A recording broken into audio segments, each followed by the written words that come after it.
Assalamualaikum warahmatullahi wabarakatuh. Selamat datang kembali di video pembelajaran prakarya kelas 7 pertemuan kedua. Pada pertemuan kedua kali ini kita akan membahas mengenai produk kerajinan dari serat alam. Simak penjelasannya sampai habis. Mengulas sedikit pembahasan sebelumnya tentang pengertian kerajinan serat alam. Kerajinan serat alam adalah kerajinan yang dibuat dari serat alam. Biasanya berasal dari daun atau batang tanaman tertentu yang memiliki serat.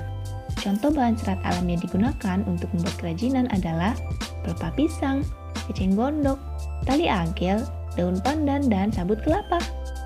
Berdasarkan sifatnya, kerajinan serat alam dapat dikelompokkan menjadi dua, yaitu yang pertama fungsional. Kerajinan yang bersifat fungsional berarti kerajinan yang diproduksi dengan tujuan memenuhi kebutuhan praktis sehari-hari. Dengan kata lain, fungsional berarti memiliki nilai guna. Contohnya ada tas, tempat pensil, keset, dan sling bag. Kedua, kerajinan bersifat hias, yaitu kerajinan yang dibuat semata-mata untuk hiasan dan jarang digunakan, bahkan tidak pernah digunakan untuk kebutuhan praktis. Contohnya ada miniatur kapal, kerajinan bunga, dan boneka. Pada dasarnya, setiap pembuatan kerajinan pasti akan melewati beberapa tahapan sebagai berikut. Yang pertama, pencarian gagasan. Sumber inspirasi gagasan bisa diperoleh dari lingkungan, hasil imajinasi, dan kehidupan sehari-hari. Tahap kedua, penyempurnaan gagasan, yaitu menjadikan gagasan sebagai gambaran visual yang dapat diwujudkan menjadi bentuk 3 dimensi. Setelah gagasan diubah menjadi gambaran visual, langkah selanjutnya adalah penentuan bahan dan media. Tentukan bahan dan media yang akan digunakan dalam pembuatan kerajinan yang telah kita tentukan. Dan yang terakhir, tahap pengerjaan. Buatlah kerajinan sesuai dengan desain menggunakan alat dan bahan yang telah kalian siapkan. Waktunya berkarya kerajinan bahan serat alam. Berbagai bahan alam yang telah disediakan oleh Tuhan Yang Maha Esa harus dapat diolah secara berkelanjutan agar semakin bermanfaat bagi masyarakat.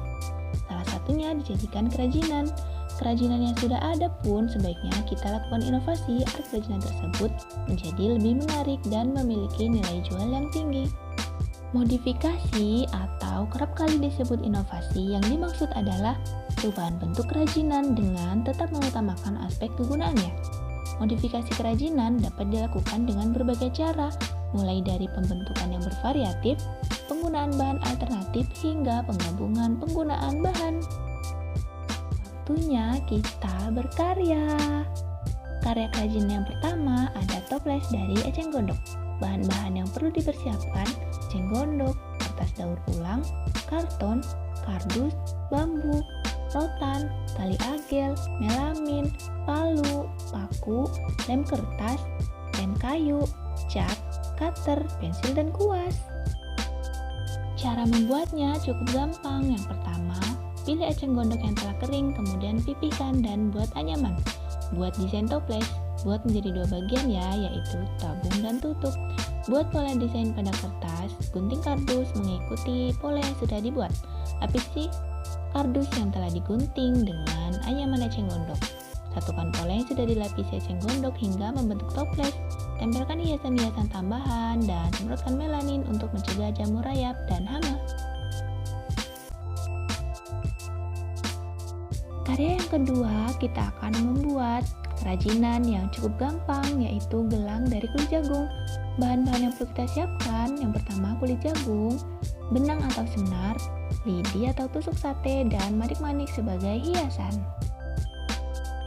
Cara membuatnya cukup gampang. Yang pertama, potong kulit jagung memanjang dan bentuk ujung kulit jagung berbentuk segitiga. Kemudian kulit jagung digulung di tusuk sate, dilem ujungnya, dan tarik kulit jagung yang telah digulung. Susun kulit jagung bergantian dengan manik-manik pada benang atau senar, sesuaikan dengan tangan atau jadikan kalung, lalu ikat kedua ujung benang. Dan jadi deh. Demikian materi kita pada pertemuan kali ini. Thanks for attention. Sampai jumpa di pertemuan selanjutnya. Bye-bye.